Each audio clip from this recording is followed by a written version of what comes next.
우리 서로 인사하죠. 예수 부활하셨네.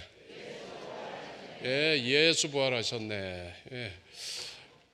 우리가 살아서 예수님을 증거할 일이 얼마나 많겠습니까? 그런데 우리가 증거해야 될 일들 중에 가장 귀한 말이 될 겁니다. 예수 부활하셨네. 우리 기독교 역사에서 전부가 예수 부활 증인으로 살았던 것이 바로 제자들의 삶이었고 우리 선배들의 삶이었습니다. 그래서 우리가 예수 부활의 증인이 될 때 우리 속에 영의 부활이 있고 또 우리 교회의 부활이 있고 또 우리 기독교의 부활이 있을 겁니다.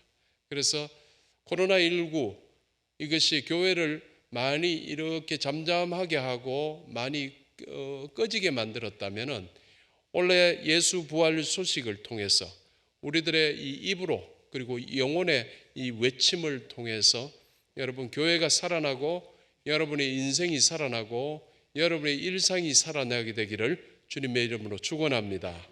그래서 매일 그래야 되겠지만은 특별히 오늘은 예수 부활하셨네의 이 소리가 여러분들의 삶 가운데 자주자주 반복되면서 하나님께 영광 올려 드리시게 되기를 바랍니다. 기왕 한 번 더 합시다. 예수 부활하셨네. 예, 자주자주 말씀하시기 바랍니다. 새로운 종교개혁의 의지를 가진 우리 교단의 목회자들의 모임이 있습니다. 이 모임에서 이번 부활절을 맞아서 공동체적인 정신으로 부활을 맞자는 의미로 공동 설교를 만들게 되었습니다. 오늘 저의 설교도 바로 이 공동 설교에 기반을 두고 있습니다. 오늘 본문은 그날에라는 구절로 지금 시작하고 있습니다. 그날은 어떤 날이었을까요? 그날은 바로 여인들이 예수님의 빈 무덤을 발견했던 날입니다. 그래서 그날은 바로 우리 주님께서 부활하신 날이었습니다. 바로 그날 두 제자는 엠마오로 내려가고 있었는데 이 엠마오는 예루살렘 서쪽 10km 정도 떨어진 작은 마을이었습니다. 사실 이 두 제자도 부활의 소식을 들었어요. 그런데 부활의 소식을 듣고도 믿지는 못하고 그냥 낙심한 채로 과거 자기들이 살던 곳, 3년 전에 자기들이 살던 그 지역으로 다시 돌아가고 있습니다. 3년 동안 올인했는데 예수만 따라다녔는데 예수가 죽어버리고 십자가에 죽어버렸습니다. 그래서 그들의 마음 속에는 이제 3년을 잃어버린 3년으로 생각하고 부끄럽지만은 3년 후에 이 시간에 고향으로 다시 내려가서 거기서 마치 3년이란 세월이 없었던 것처럼 살아가려고 내려가고 있었습니다. 그래서 그들에게 그날은 절망의 날이라고 할 수 있습니다. 절망이죠. 그래서 엠마오로 도착해서 고향에 도착해서는 고향 사람들에게 마치 그런 일이 없었냐는 듯이 행복하고 기쁜 얼굴로 살아가게 되었겠죠. 예수라는 선생이 분명 이스라엘을 로마의 압제로부터 구원해 줄 정말 그렇게 알았는데 그래서 예수께 자기 인생들 모든 것을 올인해 버렸는데 집을 떠나고 가족을 떠나고 가진 것 모든 것 다 예수께 올인했는데 그런데 이 예수가 어처구니 없이 십자가에 못 박히더니 죽어버렸다는 것이죠. 마치 인생이 송두리째 날아간 듯 했고 그들의 미래는 모든 것이 다시 정립이 되어야 됐습니다. 부끄럽기도 하고 인생의 그 어떤 산산조각이 나버렸습니다. 예수가 다시 살아났다는 소문이 들렸는데 이것마저도 이상한 거짓 소문으로만 듣게 되었습니다. 솔직히 이 소식은 그들을 오히려 더 혼란스럽게 만들었을 뿐입니다. 죽었는데 왜 자꾸 생각나게 하느냐? 그래서 그들은 예루살렘에 계속 있을 수가 없었습니다. 예루살렘을 떠나버려야지 이 예수 이야기를 듣기 싫어졌습니다. 더 혼란스럽기만 할 뿐이었습니다. 이제 예루살렘은 쓰라린 아픔과 혼란만 더해주는 곳이 되고 말았습니다. 그들의 인생은 이제 웬만하면 예루살렘에 오지 않으려고 그들이 시간을 예루살렘 쪽으로는 맞추지 않게 될 것이었습니다. 그래서 고향 엠마오로 내려가고 있었습니다. 그들이 둘이 길을 갈 때에서 여러 가지 일들을 합니다. 그래도 아쉬워서, 그래도 미련이 남아서 며칠간의 예루살렘에서의 일을 나누는데, 과거에는 요즘도 마찬가지지만은 길을 다닐 때 강도도 많고 해서 사람들이 조금 움직일 사람들이 같이 무리가 돼서 움직이죠. 그날도 분명히 예루살렘에서부터 그 두 제자와 함께 움직였던 그런 사람이 있습니다. 낯선 사람이 이들의 대화에 끼어들게 됩니다. 눈치채지 못한 이 낯선 사람이 바로 부활하신 예수님이셨습니다. 그들이 알아채지 못한 이유는 성경은 눈이 가려져 있었다라고 이야기하고 있습니다. 이상하지 않습니까, 여러분? 3년 동안이나 함께 자고 함께 먹고 함께 살았던 예수님입니다. 말씀을 들어서 그 음성을 잘 알고 있습니다. 예수님의 말씀의 틀을 알고 있습니다. 사투리도 알고 있습니다.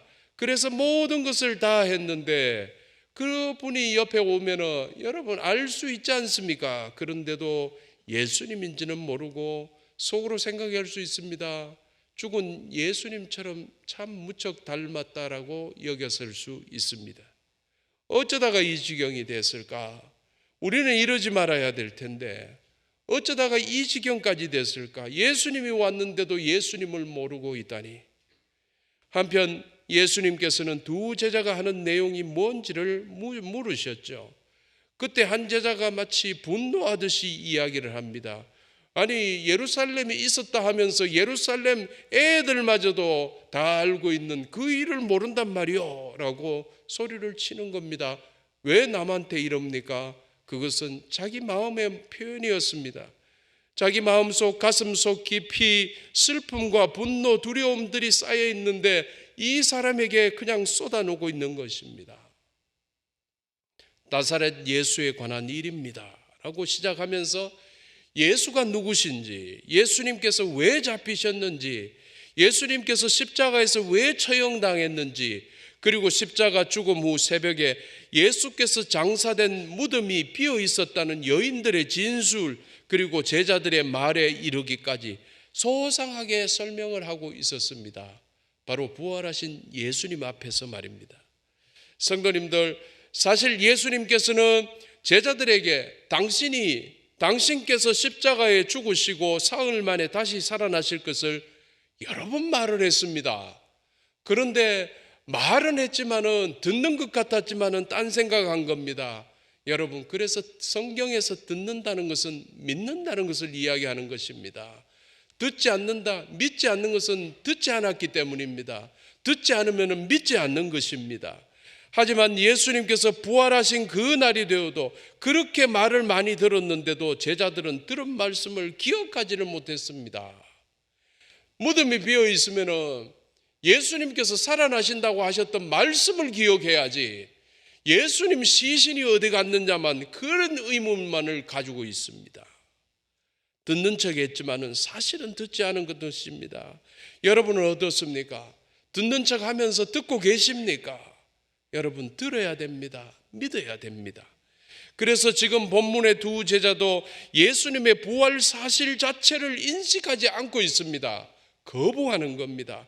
예수님은 이렇게 거부당하시고 계시는 겁니다. 그래서 죽을 상을 하고 엠마오로 지금 내려가고 있는 것입니다. 예수님을 따라다녔던 제자들이라면 그 어떤 사람들보다도 자존감이 있어야 되는데 이들이 죽을 상을 하고 있습니다. 예수님을 믿고 있는 그리스도인들이 죽을 상을 하고 살아가는 것하고 똑같은 것입니다. 그들에게 있어서 예수라는 선생은 정말 실망스러웠던 것 같습니다. 자신들의 모든 소망을 사라지게 한 장본이기 때문입니다. 말과 일에 능한 선지자이기에 예루살렘을, 이스라엘을 로마로부터 구원해 주실 줄 알았는데 그들이 원하는 바대로 예루살렘에서 권력을 잡으시고 그 주님의 통치, 예수의 통치를 이루실 줄로 알았는데 허망하게 십자가에 뚝 달려서 죽어버리셨던 것이죠. 너무 허망했어요. 너무 허망했어요. 솔직히 우리 예수님은 그들이 생각했던 그런 메시아가 아니죠. 예수님은 예루살렘의 메시아, 이스라엘의 메시아만이 아니라 모든 인류의 메시아이십니다. 그래서 나 자신의 메시아, 우리 교회의 메시아가 아니라 이 세상 모든 사람의 메시아이고, 아니 창조하신 우주 만물의 메시아이십니다. 그 예수님을 우리가 믿는 것입니다. 형제를 사랑하고 형제와 서로 화합하는 이유는 이 메시아를 우리가 믿고 있기 때문입니다. 그래서 율법주의자들에게도 예수님께서는 배척당하셨지만은 결국 제자들에게서마저도 예수님께서는 버림받으셨던 것과 마찬가지인 것입니다. 오늘날 이런 사람들도 많이 있습니다. 예수님을 오용하고 예수님을 남용하고 있는 목회자들, 성도들, 이들은 모두가 이단입니다. 뭐 특별해서 뭐 대단한 짓을 해서 이단이 있는 거 아닙니다, 여러분. 이단은 예수님을 바로 알지 못하고 예수님을 잘못 사용하고 자기 이익을 위해서 예수님을 써먹고 하는 모든 것은 다 이단입니다. 성경대로 믿지 않으면, 성경대로 하지 않으면 전부가 이단입니다. 성경은 그렇게 이야기를 하고 기독교의 역사가 이단을 척결하게 될 것입니다. 예수님을 믿는 이유는 오로지 자기 유익을 위해서라면 그건 정말 저급한 차원에 하나님을 어떻게 이렇게 만들 수가 있는, 이거는 하나님을 욕먹이는 일이 될 수밖에 없다는 거예요. 내 생각에 사로잡히면 내 눈에는 이제 예수님이 안 보입니다. 인류를 구원하시기 위한, 온 우주 만물을 구원하시기 위한 예수님은 보이지 않고 나에게 유익되는 예수님만 보이고, 우리 가정에 유익한 예수님, 우리 교회에 유익한 예수님만 바라보게 되는 것이죠. 본문의 그날 두 제자들 역시 자신들의 생각에 너무 사로잡혀 있어가지고 부활하신 예수님께서 자기들 앞에 딱 나타나셨는데도 예수님을 알아보지를 못했던 것입니다. 그들의 이야기가 다 끝나자 예수님께서 그들의 어리석음을 지적하셨습니다. 이 지적은 바로 오늘 우리들을 지적하시는 말씀으로 볼 수 있습니다. 누가복음 24장 25절 말씀입니다. 우리 함께 읽습니다. 이르시되 미련하고 선지자들이 말한 모든 것을 마음에 더디 믿는 자들이여. 이런 자들은 미련한 겁니다. 이미 구약에서 선지자들이 이 일에 관해서 예언을 했습니다. 구약 율법서, 예언서, 이들은 달달달달 외우는 사람들입니다. 외우면 뭐해? 참으로 믿지를 않는데. 예수님께서도 여러 차례 말씀하셨습니다. 귀담아 듣지를 않는데, 귀담아 듣지를 않으니까 실천하지 않는데, 내대로 사는데, 감옥에 들어가면서 억울하다고 거짓말하고 들어가가지고 결국 진실이 그대로 드러나가지고 한국 교회에 얼마나 해를 끼치는 이상한 그리스도인들. 무덤이 비어 있으면 말씀하신 대로 살아나셨다는 생각을 해야지. 왜 생각 따위는 해보지도 않고 시신을 누가 빼돌렸냐라고 의문만 가지고 소문만 퍼뜨리는 그런 어리석은 자들. 세상에는 그토록 예민하면서 영적 세계에서는 한없이 둔감하고, 사람들 볼까 봐서, 사람들에게 이야기 들을까 봐서는 덜덜 떨면서 모든 것을 보시고 계시고 모든 것을 알고 계시는 하나님은 두려워하지 않는 사람들. 사람들의 비난에는 목숨을 끊을 만큼 결단력이 있지만 하나님의 경고에는 들은 채 만채 하면서 결단하지 않는 것들. 그날도 하나님의 말씀에 대해 둔감한 그들을, 하나님의 말씀에 대해서 둔감한 오늘의 우리들에게 우리 예수님께서 나무라신 것입니다. 말씀에 대해서 무딘 것, 성경 말씀에 둔감한 것은 솔직히 불신앙입니다. 자기 생각이나 판단이나 이성을 의지하기 때문입니다. 반면에 신앙한다는 것은 자기 생각이나 판단이나 이성이 아니라 하나님의 말씀을 새겨 듣는다는 것입니다. 귀를 쫑긋이 세우고 귀담아 듣는 겁니다. 귀담아 듣고 새겨 들었던 것을 정말 그 하나님의 말씀을 그대로 실천하는 게 신앙이라는 겁니다. 이렇게 대화하다 보니까 어느새 날이 저물었습니다. 그런데 이 두 사람이 가야 했던 엠마누엘에 도착이 되었습니다. 예수님께 이 두 사람이 권합니다. 날이 저물었으니 자기들 집에 가서 식사하게 권했습니다. 예수님 응하셔서 이제 들어가셔서 음식을 나누십니다. 예수님께서 떡을 들어 감사기도 하신 후에 떼어서 두 제자에게 나누어 주셨는데 그때 비로소 그들의 가려졌던 눈이 열리고 부활하신 예수님을 알아보게 되었습니다. 여기서 눈이 열렸다는 것, 이제부터는 어떤 새로운 세계에 대해서 알기 시작했다는 말입니다. 우리도 눈이 열려야 됩니다. 교회 아무리 다닌다고 되는 게 아닙니다. 눈이 열려야지만이 우리가 주님을 알게 되고 주님께 영광이 되는 존재가 되는 겁니다. 그날도 수많은 사람들, 사울 왕과 그 이스라엘의 그 청년들, 그 수많은 사람들이 있었지만 눈이 안 열렸기에 두려워 떨고 있었지만 미리부터 어려서부터 눈이 열렸던 어린 다윗은 눈이 열리니까 이 싸움은 분명히 이길 게 확실하니까 나가서 싸워서 말씀 생각했던 대로 비전을 주신 대로 이루어냈던 그 일을 우리는 잘 알지 않습니까? 눈이 열려야 됩니다. 마침내 두 제자가 영적인 새로운 세계에 눈을 뜨기 시작했다는 말씀입니다. 눈이 뜨이지 않으면 어떤 일도 할 수 있습니다. 여러분 스스로 생각해 보세요. 영적으로 눈이 뜨이지 않으면 교회의 일을 맡으려고 생각하지 마십시오. 그렇게 하면 세상 일이 됩니다. 눈이 뜨여야 됩니다. 그날 손님으로 오셨던 주님께서 그 식탁에서 주인의 역할을 하셨습니다. 주인이 원래 떡을 이렇게 돌려야 되는데 손님으로 오셨던 주님께서 떡을 이렇게 하셨습니다. 손님이신 주님께서 주인이 해야 할 일을 하셨죠. 주객이 전도되었죠. 성도님들, 우리 인생 내가 주인이지만 내 인생에 초대되어 들어오신 주님께서 내 인생의 주인이 되어 주실 때 내 인생이 바르게 된다는 거예요. 내 인생이 내가 주인이 되어오면 여러분 우리 인생은 정말로 풍파가 많아요. 이런 일 하나 보내고 나면 또 이런 일이 생기고 이런저런 인생은 완전히 어려운 풍파 속에서 살다가 끝나는 것 같아요. 주님께 맡기세요. 주님이 들어오시면 풍파가 잔잔해져요. 주님께서 평안한 물을 만드시는 거예요. 여러분 그거 가보셨어요? 어디 캠핑하러 어디 산 깊이 들어가면 말이죠.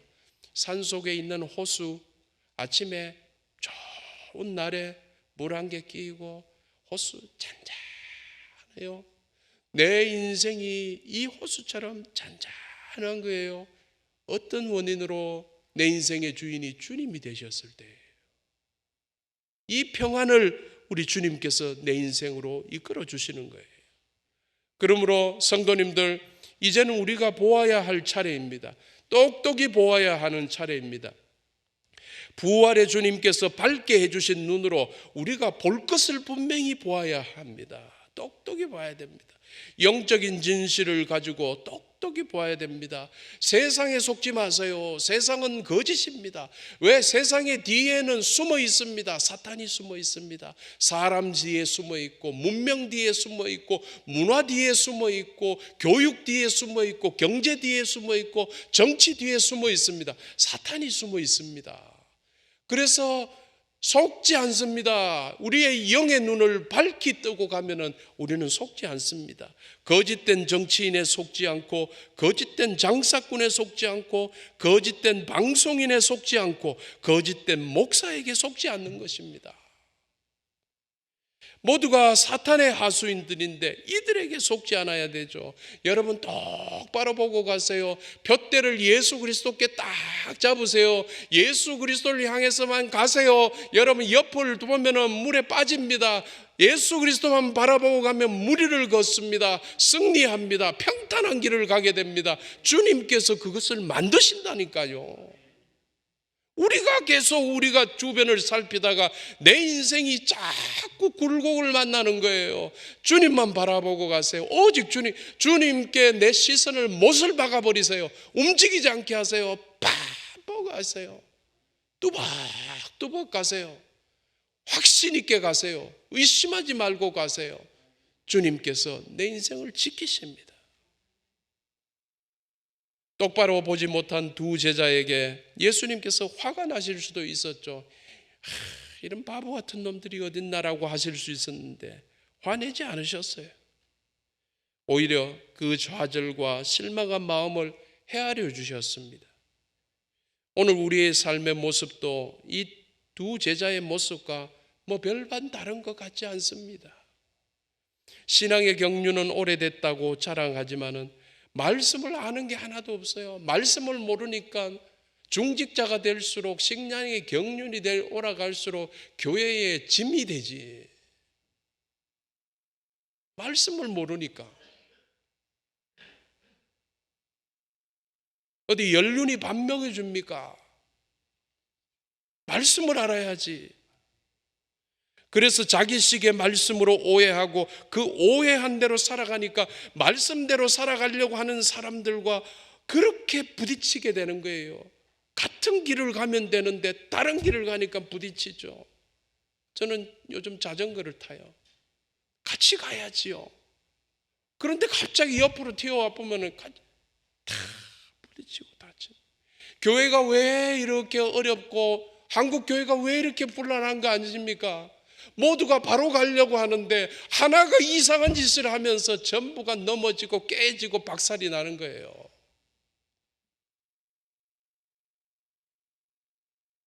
그러다 보니 세상의 눈이 가려졌어요. 우리 곁에 계신 예수님 제대로 보지도 못하면서 자주 또 절망하고 자주 또 비판하고 좌절하고 사람 괴롭히고 명목산의 그리스도인 여러분 구원받지 못합니다. 여러분 기억하십시오. 부활하신 예수님께서 우리와 늘 동행하신다는 사실 말입니다. 왜 부활하셨게요? 우리를 구원하시려고 부활하셨어요. 우리를 살리시려고 부활하셨어요. 우리와 함께 동행, 그 두 제자들과 함께 가셨어요. 이 바보 같은 놈들 꾸지람 해버리면 끝날 건데 같이 가시면서 그들을 깨우쳐 주세요. 그들을 살아나게 만드시는 거예요. 여러분, 주님께서 우리와 늘 함께 하신다는 거, 동행하신다는 사실 여러분 꼭 믿고 가세요. 어떤 상황이라도 믿고 가세요. 주님과 함께 가는데 뭐가 그리 어려워? 주님과 함께 가는데 뭐가 그리 어려워? 뭐가 그리 어려워요? 주님과 함께 가는데 주님만 굳건하게 붙드세요. 결론을 맺겠습니다.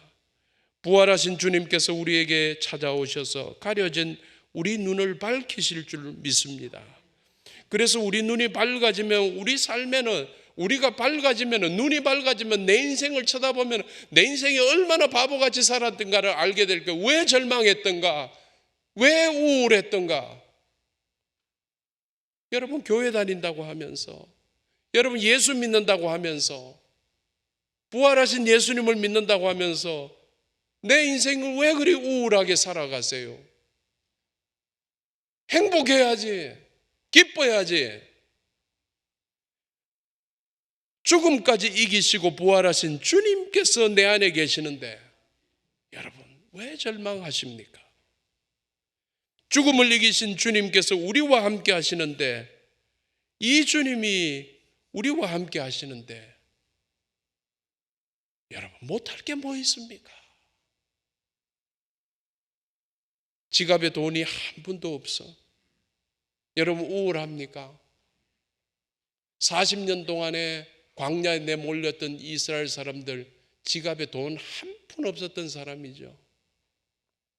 그러나 그 광야에서 풍족히 먹고 애굽에서 종살이 할 때는 차원이 다른 사람들로 만들어 주셨어요. 우리에게도 역시 마찬가지예요. 우리 주님 여러분들을 지키십니다. 어려운 일 있잖아요. 때가 되면은 자식 대학 등록금 내야 되고, 아이고 그 큰 돈 어떻게 하나. 지금은 어설지 몰라도 그때 되면 놀랍게도 우리 자식 대학 등록금 딱 내고 학교 다니고 있는 모습을 보게 될 거예요. 누가 하시나? 우리 주님이 하시는 거예요. 놀랍게 풀어가실 그 하나님의 은혜가 여러분들에게 새로운 시작을 할 수 있게 하는 거예요. 여러분 힘내세요.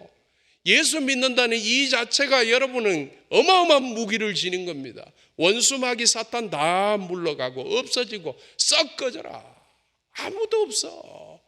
단지 내가 붙들고 있는 거야. 여러분 부활하신 주님만 가지고 붙들고 예수님과 함께만 가면 되는 거예요. 여러분 병이 와도 막 기쁘고 죽음이 와도 기쁘고 천국이 기다리고 부활하신 생명, 부활과 생명이신 예수 그리스도의 평강과 소망이 앞으로 여러분들의 삶에 영원토록 함께 하시기를 주님의 이름으로 축원합니다. 그래서 여러분들 꼭 승리하시게 되기를 또한 주님의 이름으로 축원합니다. 기도하겠습니다.